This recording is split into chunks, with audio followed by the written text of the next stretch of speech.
Hello, bienvenue sur ma chaîne. On se retrouve aujourd'hui avec une nouvelle vidéo dans laquelle il va être question de mes favoris de ces derniers mois. Ma première vidéo favori commence à remonter un petit peu. J'aurais aimé le faire plus régulièrement, mais c'est pas toujours évident de trouver le temps entre les enfants et maintenant le travail sur site, mais ça, on en reparlera. Donc aujourd'hui, je vais vous présenter mes derniers favoris beauté. Il y aura également de la lecture, une série TV et un podcast. C'est parti!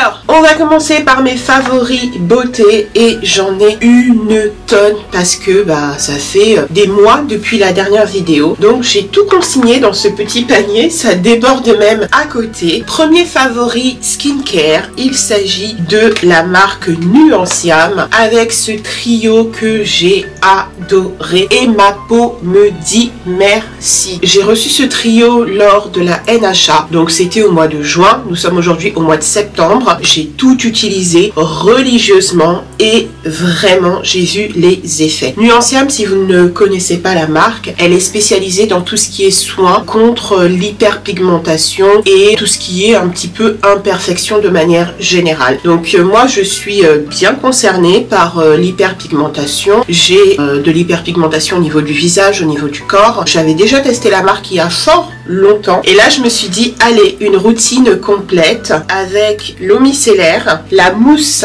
nettoyante et j'ai la crème éclat unifiante. Donc si vous cherchez une gamme pour vos taches pigmentaires, je ne saurais que trop vous recommander la marque Nuanciam. Les produits durent hyper longtemps, vous voyez, de juin jusqu'à septembre avec une utilisation 2 fois par jour. Moi j'ai la peau sèche et ça n'a pas été irritant. J'avais cette sensation de peau bien nettoyée et après avec la crème éclat unifiante, j'avais cette sensation de peau bien hydratée. Mes taches se sont estompées vraiment. Par contre, si vous utilisez des produits anti-taches, surtout n'oubliez pas d'utiliser une crème solaire. Et d'ailleurs, je vais vous présenter le fluide Sun Secure non gras fini invisible de la marque SVR. Pour le coup, vraiment invisible sur nos peaux noires parce que on en a ras le bol des produits dits invisibles mais qui nous laissent des visages de fantômes. Celui-là, c'est vraiment invisible. Ah oui, j'allais oublier de Nuanciam, le sérum anti-tache puissance 4. J'ai associé ça aux 3 produits que je vous ai montrés précédemment. Donc le sérum, je le mettais avant la crème. C'est super efficace. En plus, je trouve qu'il a une grande contenance. Bah écoutez, on n'a qu'à rester dans les sérums avec le sérum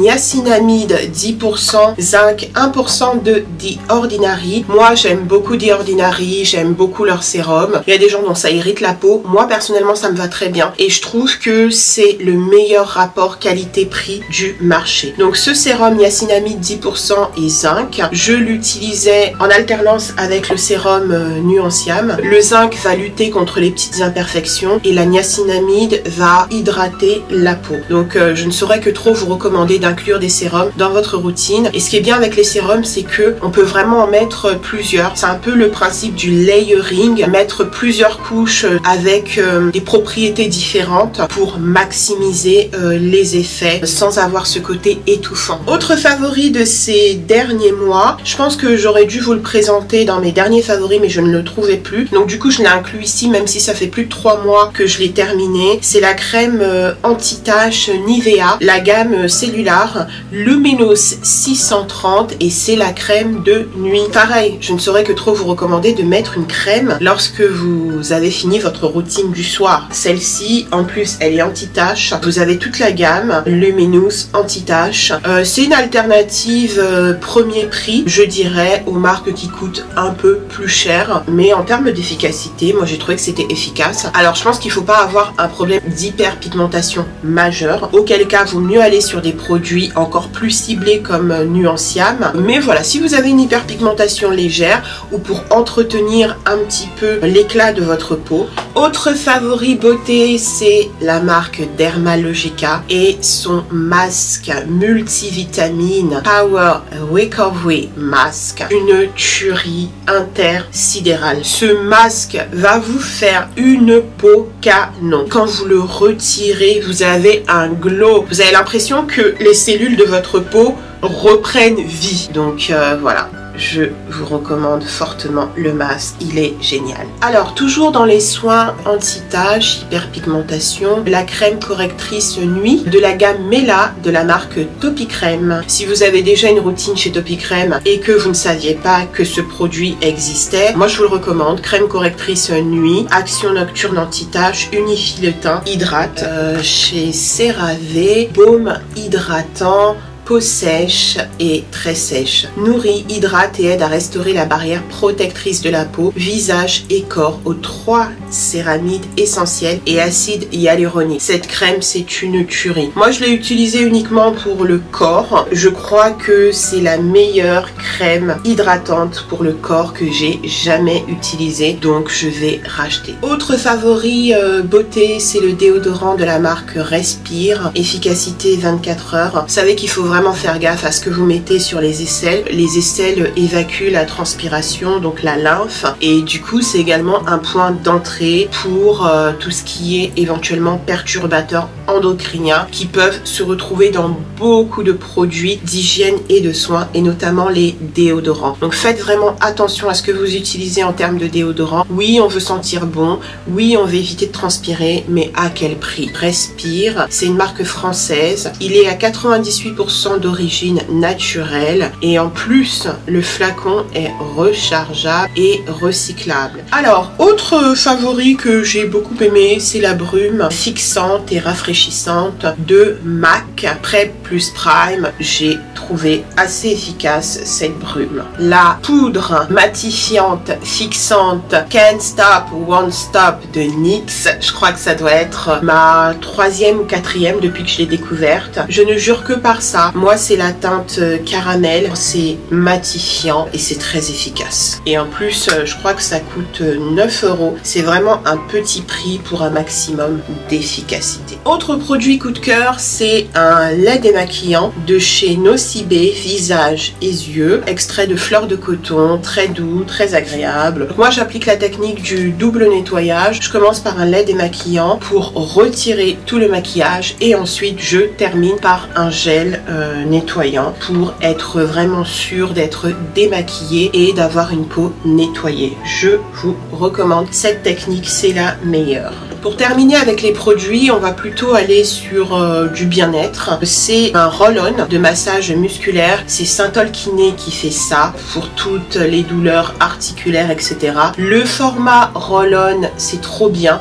Vous n'avez pas ce truc de liquide qu'on doit renverser dans la main, on dépose, on masse, c'est vraiment pas pratique. Le roll-on, c'est vraiment une superbe idée et moi j'ai trouvé que c'était vraiment très efficace pour les petites douleurs articulaires qu'on peut avoir, les crampes, courbatures, etc.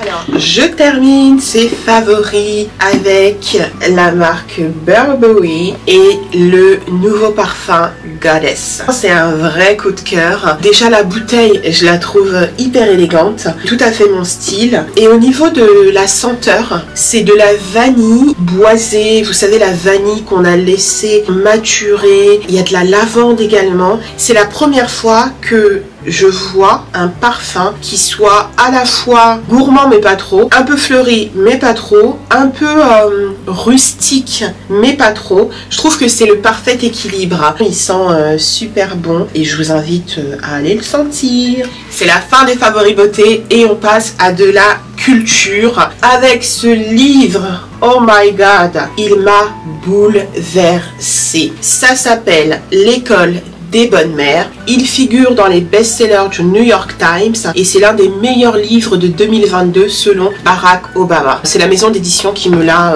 envoyé et vraiment je les en remercie parce que je n'ai jamais lu rien de tel. Le pitch, c'est une maman qui élève conjointement, donc avec son ex-mari, sa petite fille qui a environ 15 mois au moment où les services sociaux lui tombent dessus pour ce qu'il qualifie de manquement. Donc je ne vais pas rentrer dans les détails pour ne pas vous spoiler, mais voilà, il trouve qu'elle a été une mauvaise mère et il y a tout un système qui se met en branle et elle se retrouve carrément à être internée dans une école censée former les femmes à être des bonnes mères, les femmes et les hommes, parce qu'il y a une section pour les hommes et une autre section pour les femmes. On est vraiment dans l'enfer, l'enfer de la super maternité. On est sur clairement des mauvais traitements qui sont infligés aux femmes sous prétexte qu'elles n'ont pas été des mères parfaites, sous prétexte qu'elles ont manqué d'attention vis-à-vis de leurs enfants. C'est vraiment horrible. On le compare un peu à La Servante écarlate. Moi, La Servante écarlate,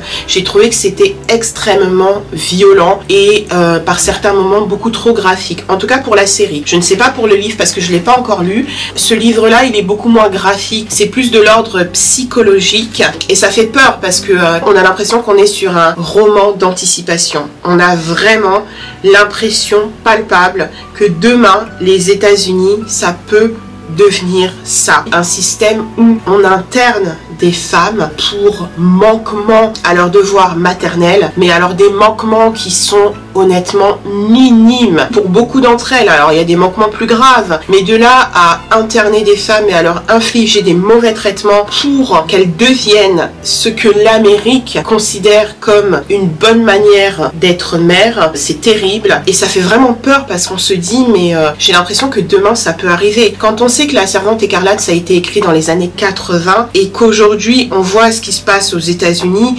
notamment concernant le droit à l'avortement qui a été remis en cause dans de nombreux États où l'avortement clairement aujourd'hui est illégal dans de nombreux États aux États-Unis. On se dit, est-ce que la prochaine étape, c'est quelque chose qui se rapproche justement de La Servante écarlate? On se dit, est-ce que Jessamine Chan, est-ce qu'elle n'est pas visionnaire? Pire encore, quand on est parent, on se met à la place de toutes ces mères qui se sont vues retirer leurs enfants et surtout on se dit, mais qui nous dit pas que demain, ça va pas nous arriver? Vraiment, je vous recommande ce roman. C'est vraiment, comme on dit, un page turner, c'est-à-dire qu'on tourne les pages, on n'arrive plus à s'arrêter parce qu'on veut savoir ce qui va se passer. On veut absolument savoir si ça va aller aussi loin qu'on le craint. Pour moi, c'est un roman qui est politique, comme La Servante écarlate, hein, qui parle du droit des femmes et de l'importance de lutter pour les droits des femmes parce que aujourd'hui, même s'il y a énormément d'acquis, tout reste encore terriblement fragile et les États qui sont dans la majorité dirigés par des hommes avec des lois qui sont extrêmement patriarcales peuvent être dangereux pour l'avenir des femmes et pour l'avenir de l'humanité. Donc vraiment je vous recommande ce livre si vous cherchez quoi lire cet hiver. Je trouve que c'est un bon roman à lire en automne-hiver quand les températures baissent sous la couette parce que ça fait frissonner. Alors on passe maintenant aux séries TV avec la série Truth Be Told, diffusée sur Disney+, et qui a été une belle surprise pour moi. La série met à l'honneur Octavia Spencer, qui est tout simplement rafraîchissante. Franchement, ça m'a trop fait plaisir de la voir comme ça, parce que je trouve qu'elle a été un peu cantonnée au rôle de mama, notamment par rapport à son physique aussi, hein. C'est souvent comme ça, malheureusement. Les femmes rondes, dès qu'elles ont passé 35 ans, elles sont toujours là en train de jouer les figures maternelles, elles peuvent pas être sexy, elles sont souvent victimes. Et là en fait j'ai bien aimé voir Octavia Spencer jouer le rôle de cette journaliste d'investigation. Alors je vous fais le pitch quand même. Il s'agit d'une journaliste qui anime un podcast radio sur les true crime. Donc vraiment, si vous aimez les podcasts et le genre true crime comme moi, je pense que vous allez aimer. Et donc, elle s'intéresse à une affaire qui est le meurtre donc d'un père de famille. À travers son podcast, elle commence à parler de cette affaire et elle commence à creuser au point où elle pousse à la réouverture de l'enquête. Au travers des épisodes de son podcast, les auditeurs se mettent à poser de plus en plus de questions qu'elle va un peu déranger. Je suis pour la justice, peu importe en faveur de qui. Elle tranche.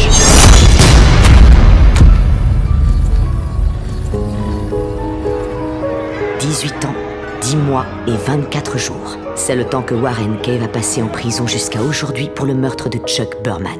J'ai contribué à sceller le destin de Warren avec une série d'articles.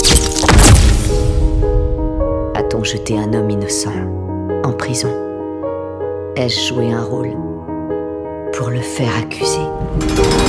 Finalement, la vérité finit par éclater, mais à quel prix? Elle perd son travail, manque de se faire tuer, manque de se faire quitter par son compagnon. Au-delà de la série, ce que j'ai aimé, c'est vraiment de redécouvrir Octavia Spencer dans un rôle qui lui va en plus très bien. Elle est très jolie, le stylisme est vraiment canon, qu'elle casse un peu les codes de la femme ronde au cinéma. Donc voilà, c'est une pépite. La série est très bien, l'intrigue est très intéressante. À la fin, il y a un plot twist de malade. Moi, je ne l'ai pas deviné. Dites-moi si vous avez vu la série, si vous aviez deviné. Je vous recommande Truth Be Told sur Disney+, avec Octavia Spencer dans le rôle principal. On termine par un podcast Up in the Sky sur Programme B. Donc Programme B, c'est un podcast de Binge Audio que vous trouvez sur toutes les plateformes de podcast, qui est animé par Thomas Rosette, qui s'intéresse aux faits d'actualité et de société que j'écoute régulièrement.